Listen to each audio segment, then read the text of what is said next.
चले बलौदा बाजार से बड़ी खबर, जहां बीजेपी प्रभारी डी पुरंदेश्वरी बलौदा बाजार पहुंचे। बीजेपी कार्यकर्ताओं ने पुरंदेश्वरी का स्वागत किया।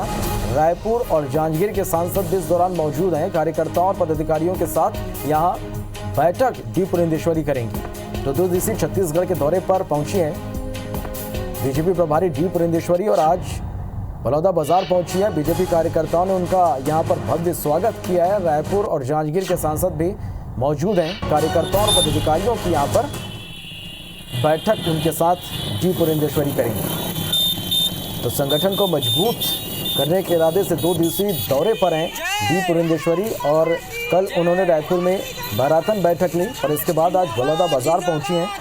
कार्यकर्ताओं और पदाधिकारियों के साथ यहां पर अहम बैठक वो लेंगी और तस्वीरें आप देख पा रहे हैं कि बीजेपी के जो कार्यकर्ता हैं उन्होंने डी पुरंदेश्वरी का यहां पर स्वागत किया और इस दौरान रायपुर और जांजगीर के सांसद भी मौजूद रहे। सुनील हमारे संवाददाता फोन लाइन पर इस वक्त हमारे साथ जुड़ रहे हैं। सुनील, तस्वीरें हम देख पा रहे हैं, डी पुरंदेश्वरी बलौदा बाजार पहुंच चुकी हैं। कार्यकर्ताओं ने उनका स्वागत किया है। किस तरह के आगे आज उनका दिन भर का कार्यक्रम है? जी देखिए, डी पुरंदेश्वरी जो छत्तीसगढ़ की बीजेपी की प्रभारी हैं वो अभी बलौदा बाजार पहुंच चुकी हैं और बलौदा बाजार पहुंचते ही बीजेपी के जो तमाम कार्यकर्ता पदाधिकारी हैं उन्होंने जोशीला स्वागत किया। साथ में उनके दोनों लोकसभा रायपुर और जांजगीर लोकसभा के दोनों जो सांसद हैं वो भी मौजूद हैं।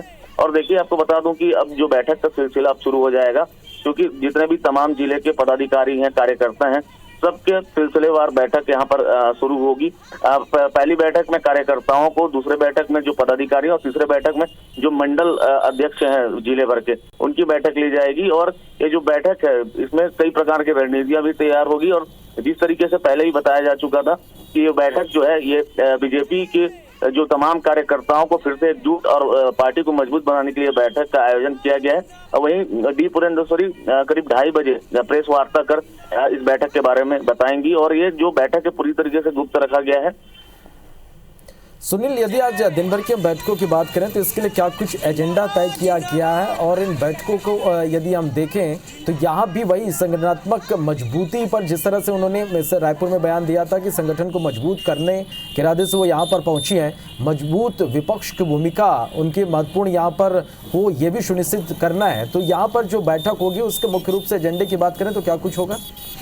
देखिए, मुख्य रूप से एक ही एजेंडा है, जो कि आप बीते चुनाव को देख सकते हैं। विधानसभा चुनाव में जिस तरीके से छत्तीसगढ़ में बीजेपी का सुपड़ा साफ हो गया था और कहीं ना कहीं इसमें जो बीजेपी के कार्यकर्ता हैं उनको उनके बड़े नेताओं के द्वारा परहेज जो लगातार किया जा रहा था, जिसके चलते जो संगठन में काफी तनाव का माहौल भी हुआ था। हालांकि ये तनाव खुलकर सामने नहीं दिख पाया था, लेकिन कहीं ना कहीं चुनाव के हार के बाद जो समीक्षा की गई, जिस समीक्षा में बीजेपी ने ये पाया कि उनके जो मजबूत जो कार्यकर्ता थे वो एंड टाइम चुनाव के टाइम पे सक्रिय रूप से अपनी भूमिका नहीं निभा पाए थे, जिसके कारण जो सबसे बड़ा इसमें कारण था जो बड़े नेता हैं वो जो छोटे स्तर के जो कार्यकर्ता या पदाधिकारी हैं उनको महत्वपूर्ण जिम्मेदारी नहीं दे पाए और साथ ही उनकी उपेक्षा हुई, ऐसा लोगों का मानना था जो समीक्षा निकल के आई सामने।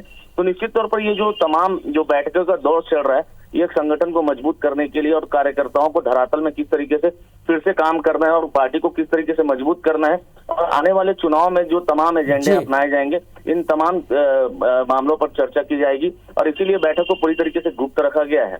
चलिए सुनील, आप नजर बना के रखिए, अपडेट लगातार हम दर्शकों तक पहुंचाएंगे। फिलहाल के लिए बहुत शुक्रिया आपका इस पूरी जानकारी के लिए। प्रभारी डी पुरंदेश्वरी का दौरा, बीजेपी कार्यकर्ताओं और पदाधिकारियों के साथ बैठक में पार्टी की आगामी कार्ययोजना को लेकर चर्चा। रायपुर और जांजगीर के बीजेपी सांसद भी मौजूद। बीजेपी के मंडल अध्यक्षों के साथ बैठक होगी। 2:30 बजे बीजेपी कार्यालय में करेंगी प्रेस कॉन्फ्रेंस।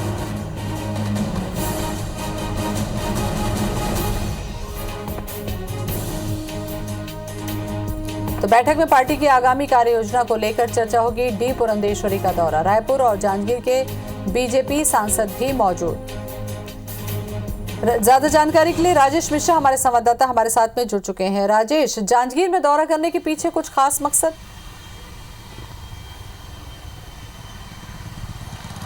देखिए 3 दिन के दौरे पर पहुंची हैं प्रदेश प्रभारी, जिनके साथ सह प्रभारी नवीन जी भी हैं, और उन्होंने कल रायपुर में बैठक ली, और बैठक में यहाँ बैठक लेने के बाद फिर वो आज बलौदाबाजार गई हैं। जो प्रभारी हैं प्रदेश प्रभारी डी पुरेंद्रेश्वरी, और सह प्रभारी जो है मुंगेली जिले पे गए हैं। तो कुल मिला के प्रोग्राम इस तरह से बनाया गया कि हर जिले में प्रभारी वहाँ पहुँच चुके, अपनी बात कह सकें, वहाँ के कार्यकर्ताओं को मिल सकें, इसलिए ये प्रोग्राम यहाँ पर बनाया गया। और ये भी बात कही गई है कि अभी जो 4-5 जिलों में जाएंगे ये दोनों प्रभारी, और वहाँ से फिर उसके बाद जब दोबारा आएंगे तो अन्य जिलों में भी जाएंगे। इसके पहले होता ये था कि जब भी कोई राष्ट्रीय स्तर का नेता आता था या प्रदेश प्रभारी आते तो राजधानी में बैठक लेकर चले जाते थे, और दूसरे जिलों को लोगों को राजधानी बुला लिया जाता था। तो इससे उतना तालमेल नहीं बन पाता था। तो सभी जिले के कार्यकर्ताओं नेताओं से तालमेल बन सके, वहाँ की परिस्थितियों को वहाँ समझ सके, और कार्यकर्ताओं नेताओं के अलावा सामान्य लोगों से भी मिल सके, और पार्टी के बारे में उनकी क्या सोच है, इन तमाम चीज़ों को लेकर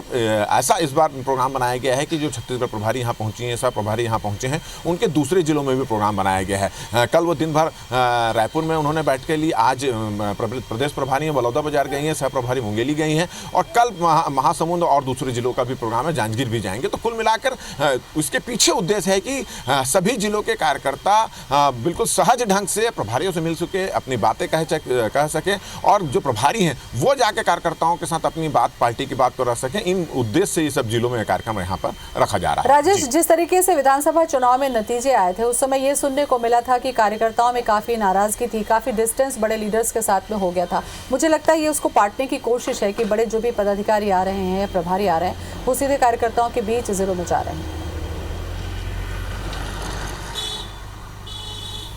देखिए, निश्चित रूप से प्रदेश प्रभारी बदल चुके हैं, सह प्रभारी बदल चुके हैं, राष्ट्रीय स्तर के संगठन में बदलाव हो चुका है। तो निश्चित रूप से भारतीय जनता पार्टी की रणनीति में भी धीरे धीरे बदलाव हो रहा है, और उसके बदलाव का असर दिखाई दे रहा है। जैसे मैंने पहले भी कहा था कि जब कोई इसके पहले कोई राष्ट्रीय स्तर का नेता आता था तो राजधानी में बैठ के लेकर चला जाता था, और दूसरे जिलों के कार्यकर्ताओं नेताओं की वो उनके तक नहीं पहुँच पाती थी बात, ना वहाँ की परिस्थितियों से राष्ट्रीय स्तर के नेता कोई अवगत हो पाते थे। अब ऐसा एक प्रोग्राम बनाया जा रहा है बदली कार्यप्रणाली के तहत कि अब जो भी राष्ट्रीय नेता या पदाधिकारी आएगा, और उनका अगर प्रोग्राम 1-2 दिन का होगा या 1 दिन का होगा तो कोई बात नहीं, अगर 1-2 दिन का होगा तो दूसरे जिलों में भी जाकर वो कार्यकर्ताओं से बातचीत करेंगे, मिलेंगे। तो निश्चित रूप से ये एक बदलाव का नतीजा है, एक नई जो भारतीय जनता पार्टी ने नीति बनाई उसका तरीका है। और जैसे तो नए रणनीति के साथ आने वाले चुनाव की तैयारी बीजेपी कर रही है राजेश, और उसी की कड़ी में ये कदम समझा जा सकता है। बहुत शुक्रिया आपका बातचीत के लिए।